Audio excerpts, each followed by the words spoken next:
ప్రభునాన మీ అందరికి శలం. ప్రియ సహోదరి సహోదర, పరిశుద్ధ గ్రంథాలు మనం చూసినట్లయితే 2వ రాజుల గ్రంథం 4వ అధ్యాయము 42వ వచనం నుండి 44వ వచనం వరకు మనం చదివినట్లయితే, మరియు ఒకడు బయల్షాలీషా నుండి మొదటి పంట బాపతు యవల పిండితో చేయబడిన 20 రొట్టెలను, క్రొత్త గోధుమ వెన్నెలను, కొన్ని పండ్లను తీసుకొని వచ్చి దైవజనుడైన అతనికి కానుకగా ఇయ్యగా, అతడు జనులు భోజనము చేయుటకు దాని వడ్డించమనెను. అయితే అతని పనివాడు 100 మందికి వడ్డించుటకు ఇవి ఎంతవని చెప్పగా, అతడు వారు తినగా మిగులునని యెహోవా సెలవిచ్చి ఉన్నాడు గనుక జనులు భోజనము చేయునట్లు వడ్డించమని మరలా ఆజ్ఞ ఇచ్చెను. పనివాడు వారికి వడ్డింపగా యెహోవా సెలవిచ్చినట్లు అది వారు తినిన తరువాత మిగిలిపోయెను. హల్లెలూయా. ఎలీషా ప్రవక్త దగ్గరికి కొంతమంది ఏం చేశారంటే అండి, కొన్ని మంది మనుషులు కృతజ్ఞతగా దేవుడికి ఇవ్వాలని ఎలీషా ప్రవక్త దగ్గరికి కొన్ని తీసుకొని వచ్చారు. అవేంటి అంటే అండి, బాపతి యవల పిండితో చేయబడిన 20 రొట్టెలు, అంటే 20 రొట్టెలు, క్రొత్త గోధుమ వెన్నులను కొన్ని తీసుకొని వచ్చారు. కొన్ని పండ్లను కూడా తీసుకొని వచ్చి ఎలీషాకు వారు కానుకగా ఇచ్చారు. ఆ 20 రొట్టెలను, క్రొత్త గోధుమ వెన్నెలను, కొన్ని పండ్లను జనులకు వడ్డించమని. అయితే అతని పనివాడు ఏమంటున్నాడంటే, ఇక్కడ ఎంతమంది ఉన్నారంటున్నాడండి, 100 మంది, 100 మంది, అంటే అక్కడ 100 మంది ఉన్నారు. వారందరికి వడ్డించడానికి ఇవి సరిపోవు అని అక్కడున్న పనివాడు తెలియజేశాడు. ఆ పనివాడు ఏమంటున్నాడండి, 100 మందికి పంచడానికి ఇవి ఎంతవి, ఇవి సరిపోవు అని ఆ పనివాడు తెలియజేసినప్పుడు ఎలీషా ప్రవక్త ఏమంటున్నాడంటే, వారు తినగా మిగులుతాయని యెహోవా సెలవిచ్చి ఉన్నాడు అని తెలియజేసి వారికి వడ్డించమని ఆజ్ఞ ఇచ్చాడు ఎలీషా ప్రవక్త. దైవజనుడైన ఎలీషా ప్రవక్త చెప్పినట్లు ఆ పనివాడు ఆ ఉన్న కొంత, అక్కడ ఉన్న కొన్ని రొట్టెలను, వెన్నులను, కొన్ని పండ్లను పంచడం ప్రారంభించిన తర్వాత అందరూ ఆ 100 మందిని తిన్నాక కూడా అవి మిగిలినాయి. ప్రియ సహోదరి సోదరా, దేవుని మాట అక్కడ నెరవేర్చబడింది. ప్రియ సహోదరి సోదరా, దేవుని మాట అక్కడ నెరవేర్చబడింది. దేవుడు చెప్పినట్లు ఎలీషా ప్రవక్త చేశాడు కాబట్టే దేవుడు అక్కడ అద్భుతాన్ని చేశాడు. ప్రియ సహోదరి సోదరా, ఎలీషా ప్రవక్త దేవుని మాట విని విశ్వసించి విశ్వాసాన్ని క్రియల్లో చూపించాడు కాబట్టే అక్కడ అద్భుతం జరగడం చూడగలిగాడు. ప్రియ సహోదరి సోదరా, ఎలీషా ప్రవక్త ఏమాత్రం అవిశ్వాస పడలేదండి. ఈ 20 రొట్టెలను, కొన్ని క్రొత్త గోధుమ వెన్నెలను, ఈ కొన్ని పండ్లను ఎలా 100 మందికి పంచగలము, ఎలా వారికి సరిపోతాయి, ఎలా వారు తినగలరు అని ఏమాత్రం ఆలోచించలేదండి, అవిశ్వాస పడలేదండి. దేవుడు చెప్పాడు కాబట్టి ఆయన వీటిని ఆశీర్వదించి అనేకులకి ఆహారంగా మార్చి వారి కడుపు నింపి దేవుడు అద్భుతాన్ని చేస్తాడని విని విశ్వసించి విశ్వాసాన్ని క్రియలో చూపించాడు కాబట్టి ఎలీషా ప్రవక్త అక్కడ అద్భుతాన్ని చూడగలిగాడు. అనేక ప్రజలు కడుపు నిండా తినడం చూడగలిగాడు. మళ్ళీ ఇంకా ఆహారం మెలగటం కూడా చూడగలిగాడు. ప్రియ సహోదరి సోదరా, ఎలీషా ప్రవక్త ఆ పనివాడి మాట వినలేదండి. పనివాడు ఏమన్నాడండి, ఈ కొంచెం ఎలా 100 మందికి సరిపోతాయి అని పనివాడు ఎలీషా ప్రవక్తను ప్రశ్నించాడు. అప్పుడు ఏం చెప్పాడండి పనివాడితో, యెహోవా సెలవిచ్చి ఉన్నాడు. దేవుడు చెప్పాడు, దేవుడు చెప్పింది మనం చేయడం వరకే అని దేవుని మాటకి ఎలీషా ప్రవక్త లోబడి, దేవుడు చెప్పినట్టు దేవుని మాటకి లోబడి, దేవుని మాట విశ్వసించి, విశ్వాసాన్ని క్రియల్లో చూపించి దేవుడు చేసే అద్భుతం కోసం ఎదురు చూశాడు కాబట్టి అక్కడ కార్యం జరిగింది. ప్రియ సహోదరి సోదరా, దేవుడు ఈరోజు వాక్యం ద్వారా మనతో మాట్లాడుతున్నాడు. అనేక మందిని మనము ఆశీర్వదించబడాలి అన్నా, ఆశీర్వాదకరంగా మారాలి అన్నా మనము దేవునికి లోబడేవారిగా ఉండాలి. దేవుని మాటని మనము విశ్వసించేవారిగా ఉండాలి. దేవుని మాట విశ్వసించి విశ్వాసాన్ని క్రియల్లో చూపించేవారిగా ఉండాలి. ప్రియ సహోదరి సోదరా, ఆ పనివాడి మాట విన్నట్లయితే ఎలీషా ప్రవక్త ఏం చేసేవాడండి? దేవుడు చేసే అద్భుతాన్ని చూసేవాడు కాదు. పనివాడు చెప్పాడు కదా సరిపోవని, ఇక ఎందుకు పంచిపెట్టడం అని దేవుడి మాట పక్కన పెట్టేసినట్లయితే అక్కడ అద్భుతం జరిగేది కాదు. దేవుడు సెలవిచ్చిన మాట అక్కడ నెరవేర్చబడేది కాదు. ఎలీషా ప్రవక్త దేవుడి మాటకి లోపడకుండా, విశ్వసించకుండా, విశ్వాసాన్ని క్రియల్లో చూపించకుండా ఉండినట్లయితే, ప్రియ సహోదరి సోదరా, ఎలీషా ప్రవక్త దేవుని మాట విని విశ్వసించి విశ్వాసాన్ని క్రియల్లో చూపించాడు కాబట్టే అతను అక్కడ అద్భుతం జరగడం చూశాడు. అనేక 100 మందికి ఆహారాన్ని దేవుడు అనుగ్రహించాడు. ప్రియ సహోదరి సోదరా, 20 రొట్టెల్ని, క్రొత్త గోధుమ వెన్నులని, కొన్ని పండ్లను దేవుడు ఏం చేశాడండి? 100 మందికి ఆహారంగా ఆశీర్వదించాడు. ప్రియ సహోదరి సోదరా, దేవుడు ఈరోజు వాక్యం ద్వారా మనతోనే మాట్లాడుతున్నాడు. మనం కూడా మన జీవితంలో అద్భుతాన్ని చూడాలి అంటే, మనం కూడా మన జీవితంలో మనం కలిగి ఉన్న ఘోరమైన పరిస్థితుల్లో విడుదల పొంది దేవుని సహాయాన్ని పొందాలి అంటే మొదటిగా మనము దేవునికి లోబడేవారిగా ఉండాలి. దేవుడికి లోబడేవారిగా ఉండాలి. దేవుడికి అక్కడున్న మన జీవితంలో ఉన్న సమస్య గురించి తెలియజేసేవారిగా ఉండాలి. ప్రియ సహోదరి సోదరా, దేవునికి తెలియజేసినట్లయితే దేవుడు ఆయన వాక్కు ద్వారా మనతో మాట్లాడినప్పుడు ఆ వాక్కుని విశ్వసించి విశ్వాసాన్ని క్రియల్లో చూపించినట్లయితేనే మనము మన జీవితాల్లో స్వస్థత పొందుకునేవారిగా ఉంటాం, విడుదల పొందుకునేవారిగా ఉంటాం. దేవుడు మన జీవితంలో చేసే అద్భుతాన్ని చూసేవారుగా ఉంటామని దేవుడు వాక్యం ద్వారా మనతో మాట్లాడుతున్నాడు. ప్రియ సహోదరి సోదరా, ఈ వ్యక్తి ఎలీషా ప్రవక్త, దైవజనుడైన ఎలీషా ప్రవక్త పనివాడి మాట విన్నట్లయితే అతని జీవితంలో అద్భుతాన్ని చూసేవాడు కాదండి.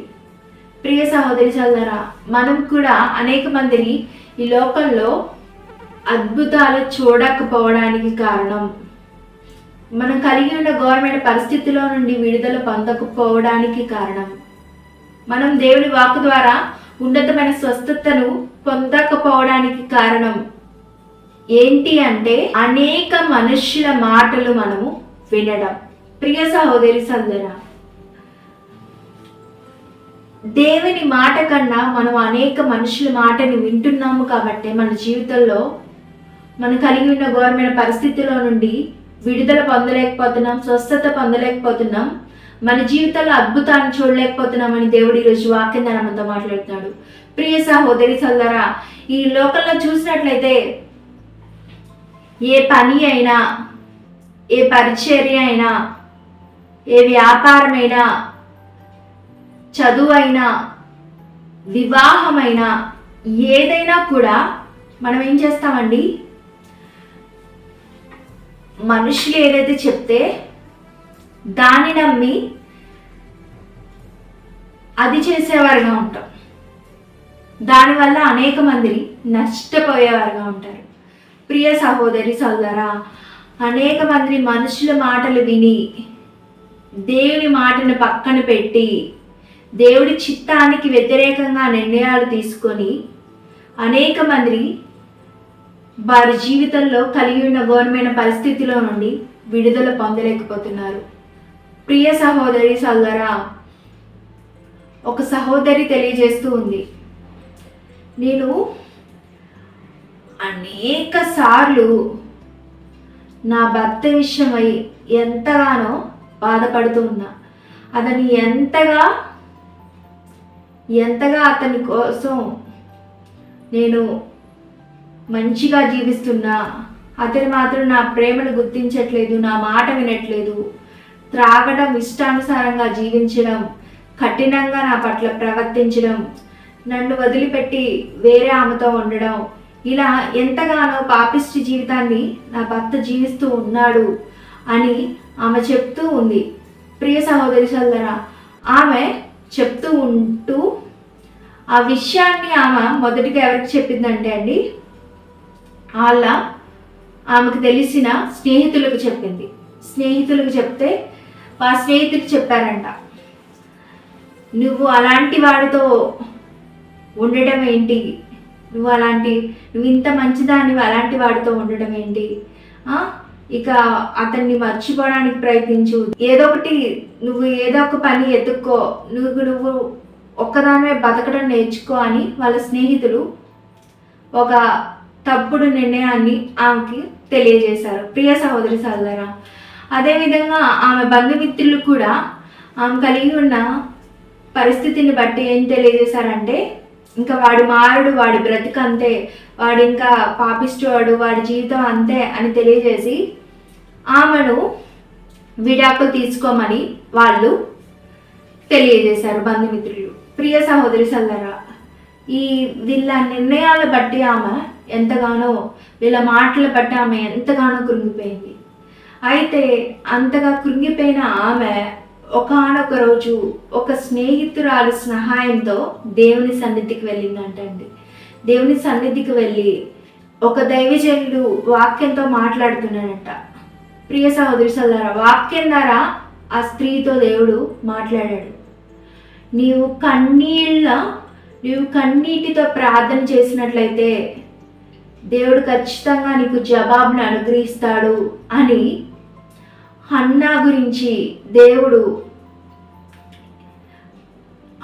గురించిన వాక్యాన్ని దేవుడు ఆమెకు తెలియజేశాడు. ప్రియ సహోదరి సోదరా, దైవజనుడి ద్వారా ఆమె వాక్యాన్ని విని విశ్వసించి, అయ్యా నాకు ప్రార్థన చేయడం కూడా రాదు, ఎలా ప్రార్థన చేయాలో కూడా నాకు తెలియదు, కానీ నా పరిస్థితి ఇది, నా భర్త తాగుడు ఆనట్లేదు, నన్ను ప్రేమించట్లేదు, నన్ను కాకుండా వేరే ఆమెను ప్రేమిస్తున్నాడు, నాకు బ్రతుకు మీద ఆశ కూడా లేదయ్యా, కానీ నా బిడ్డల కోసం బ్రతకాలనే ఒక చిన్న ఆశతో నేను నీ ఎదుట మోకరిస్తున్నానయ్యా అని దేవుడి దగ్గర ఆమె కన్నీటితో దేవుడి దగ్గర ఆమె ప్రార్థన చేసింది. ప్రియ సహోదరి సోదరా, ఆమె ఏ రోజైతే కన్నీటితో ప్రార్థన చేసిందో కొన్ని రోజులకి వాళ్ళ భర్తలోని మార్పును ఆమె చూడగలిగింది. కొన్ని రోజులకి ఆమె భర్తలో మార్పుని చూసి ఆమెతో పాటు వాళ్ళ భర్త కూడా దేవుని సన్నిధికి నడిపించబడ్డాడు. హల్లెలూయా. ప్రియ సహోదరి సోదరా, ఆమె చేసిన కన్నీటి ప్రార్థన ద్వారా ఆమె భర్త దేవుని సన్నిధికి నడిపించబడ్డాడు. ఆమె భర్త కూడా ఆమెతో పాటు దేవుణ్ణి సొంత రక్షకుడుగా అంగీకరించి కుటుంబం అంతా దేవుని బిడ్డలుగా మార్చబడి కుటుంబం అంతా దేవుని సేవించేవారుగా ఉన్నారు. ప్రియ సహోదరి సోదరా, అంత గొప్ప సాక్ష్యాన్ని ఆమె తెలియజేసింది. ప్రియ సహోదరి సోదరా, ఇలా అనేక మంది జీవితాల్లో దేవుడు అనేకమైన అద్భుతాలు చేశాడు, అనేక ఘోరమైన పరిస్థితుల్లో నుండి విడిపించాడు. ప్రియ సహోదరి సోదరా, ఆ స్త్రీ వాళ్ళ స్నేహితుల మాట విని తొందరపడి ఒంటరిగా జీవించాలని వెళ్ళిపోయినట్లయితే అనేక కష్టాల్లో ఆమె పడేది. ఆ స్త్రీ వాళ్ళ బంధుమిత్రులు చెప్పినట్లు విడాకులు తీసుకున్నట్లయితే జీవితాంతం ఒంటరిగా మోడుబారిని జీవితాన్ని జీవించేదిగా ఉంటుంది. కానీ ఆ స్త్రీ సజీవుడైన దేవునికి, స్వస్థపరిచే దేవునికి ఆమె జీవితంలో ఉన్న ప్రతి ఒక్క కష్టాన్ని తీసివేసి ఆమె జీవితంలో నూతన వెలుగుని నింపే దేవుణ్ణి ఆమె నమ్ముకుందండి. ఆ దేవుణ్ణి విశ్వసించింది. ఆ దేవునికి ఆమె మొరపెట్టింది. ప్రియ సహోదరి సల్లారా, ఆ దేవునికి మొరపెట్టింది కాబట్టి ఆమె జీవితంలో ఆయన వాక్కు ద్వారా స్వస్థత పొందుకొని ఆమె భర్త మార్చబడ్డా ఆమె చూడగలిగింది. ప్రియ సహోదరి సల్లారా, ఆ స్త్రీ కన్నీటి ప్రార్థన ద్వారా వాళ్ళ భర్త మార్చబడ్డాడు. ప్రియ సహోదరి సల్లారా, ఈరోజు దేవుడు వాక్యం ద్వారా మనతోనే మాట్లాడుతున్నాడు. మనుషుల మాటల వైపు మనం ఎప్పుడూ వెళ్ళకూడదండి. చాలామంది చూసినట్లయితే వివాహాల విషయంలో కూడా మనుషుల వైపు చూస్తారు. మనుషులైతే ఒకరి గురించి వారికి ఉన్న సహవాసాన్ని బట్టి చెప్పేవారుగా ఉంటారు. అంటే ఒక మ్యారేజ్ విషయాన్ని తీసుకున్నట్లయితే ఒక అబ్బాయిని కానీ ఒక అమ్మాయిని కానీ మంచోళ్ళు అని చెప్పాలి అనుకుంటే ఆ పెళ్లి సంబంధం తెచ్చిన వారు ఏమంటారండి, వారితో మంచిగా ఉన్నట్లయితే వారు అనుకూలంగా వారి గురించి మంచి విషయాలు తెలియజేసేవారుగా ఉంటారు. వారితో మంచిగా ఉండకపోయినట్లయితే వీళ్ళు మంచోళ్ళు కాదు, వీరు అలాంటోళ్ళు, వీరు ఇలాంటోళ్ళు అని వాళ్ళు చెడగొట్టే ప్రయత్నం చేస్తారు. ప్రియ సహోదరి సోదరా, వివాహ విషయంలో అయినా, వ్యాపార విషయంలో అయినా, సేవ విషయంలో అయినా, ఏ విషయంలో అయినా మనుషులు మాట విన్నట్లయితే ఆ సేవైనా, ఆ వివాహమైనా, ప్రియ సహోదరి సోదరా, ఆ వ్యాపారమైన అభివృద్ధి చెందదు. ప్రియ సహోదరి సోదరా, అభివృద్ధి చెందదు. అందులో ఆశీర్వాదాన్ని మీరు చూడలేరు. దేవుడిచ్చే సహాయాన్ని మీరు పొందుకోలేరు. కనుక మనము దేవుని మాట విని విశ్వసించి విశ్వాసాన్ని క్రియల్లో చూపించినట్లయితే, ఈ దైవజనుడైన ఎలీషా ప్రవక్త ఎలా అయితే అద్భుతాన్ని చూడగలిగాడో మనం కూడా మన జీవితాల్లో అటువంటి శ్రేష్టమైన ఉన్నతమైన అద్భుతాలను మనము చూసేవారుగా ఉంటామని దేవుడు ఈరోజు వాక్యం ద్వారా మనతో మాట్లాడుతున్నాడు. ప్రియ సహోదరి సల్లారా, ప్రార్థనతో ఈ ఉపదేశాన్ని మనం ముగించుకుందాం. పరిశుద్ధమైన తండ్రి వందనాలు, కృతజ్ఞతాస్తుతులు తండ్రి నాయన. ఈరోజు వాక్యం ద్వారా నువ్వు మాతో మాట్లాడినందుకు కృతజ్ఞతాస్తుతులు తండ్రి నాయన. అయ్యా నాయన తండ్రి, అయ్యా దైవజనుడైన ఎలీషా ప్రవక్త ద్వారా నాయన తండ్రి, అయ్యా నువ్వు మాతో మాట్లాడినందుకు కృతజ్ఞతాస్తుతులు తండ్రి నాయన. దైవజనుడైన ఎలీషా ప్రవక్త ఎలా అయితే నీ మాట విని విశ్వసించి విశ్వాసాన్ని క్రియల్లో చూపించి నాయన తండ్రి నువ్వు చేసే ఉన్నతమైన అద్భుతాన్ని నాయన చూడగలిగాడో నాయన తండ్రి, అయ్యా మేము కూడా మా జీవితాలు మేమందరం కూడా నాయన నీ మాట నాయన తండ్రి అయ్యా విని విశ్వసించి విశ్వాసాన్ని క్రియల్లో చూపించి మా జీవితంలో అద్భుతాన్ని చూసే కృపను దయచేయండి తండ్రి. మనుషుల మాటలు నాయన తండ్రి నమ్మకుండా నాయన తండ్రి అయ్యా నీ వాక్కునే విని విశ్వసించే వారిగా నాయన అయ్యా నీ వాక్కు ద్వారానే స్వస్థత పొందేవారిగా ఉండే కృపను దయచేయండి తండ్రి నాయన. అయ్యా మేము ఎవరైతే నాయన తండ్రి అయ్యా మనుషుల సహాయం కోసం మనుషులు ఇచ్చే నాయన తండ్రి అయ్యా నాయన తండ్రి అయ్యా ఆదరణ కోసం నాయన మనుషులు చేసే నాయన తండ్రి మేలు కోసం నాయన తండ్రి అయ్యా నాయన పరుగు తీస్తున్నాము నాయన. మా అందరిని జ్ఞాపకం చేసుకోండి తండ్రి అయ్యా. నీ వైపు చూస్తూ నీ వాక్కు ద్వారానే నాయన తండ్రి మా జీవితంలోనైనా ఉన్నతమైన స్వస్థతను పొందే కృపను మా అందరికి అనుగ్రహించమని ప్రార్థిస్తున్నాం తండ్రి. నువ్వు ఇచ్చే సహాయాన్ని ఉన్నతంగా మేము పొందుకునే కృపను దయచేయమని ప్రార్థిస్తున్నాం తండ్రి. అదేవిధంగా నాయన తండ్రి యేసునామములో ఈ ఉపవాస దినాల్లో నాయన తండ్రి అయ్యా వేటి కోసం అయితే మొరపెడుతున్నామో నాయన తండ్రి అయ్యా నీ చిత్త ప్రకారం ఏ శిష్ట ప్రకారం పరిశుద్ధాత్మ దేవుని సహాయంతోనైనా నా ప్రార్థనను ఆలకించి జవాబును అనుగ్రహించి నీ వాక్కు ద్వారా స్వస్థపరిచినైనా తండ్రి నీవే మా జీవితంలో అద్భుత ఆశ్చర్యకార్యాలు జరిగించమని నీవే కృప చూపించినైనా తండ్రి అయ్యా మాకు సహాయం చేయమని వేడుకుంటున్నాం తండ్రి. సమస్తమును తండ్రి అని దేవా నీ చిత్త ప్రకారం ఏ శిష్ట ప్రకారం పరిశుద్ధాత్మ దేవుని సహాయంతో మా జీవితాల్లో జరిగించి నడిపించి బలపరచమని నీవే ఎల్లప్పుడు మాకు తోడుగా ఉండి సహాయం చేయమని యేసునామమున ఈ చిన్ని ప్రార్థన నాయన తండ్రి అయ్యా నీ బంగారు పాదాలకి నాయన తండ్రి ఈ కృప ద్వారా సమర్పిస్తూ అడిగి వేడుకొని పొంది ఉన్నాం తండ్రి. ఆమేన్. ప్రభునామమున మీ అందరికీ షాలోమ్. ప్రియ సహోదరి సహోదరు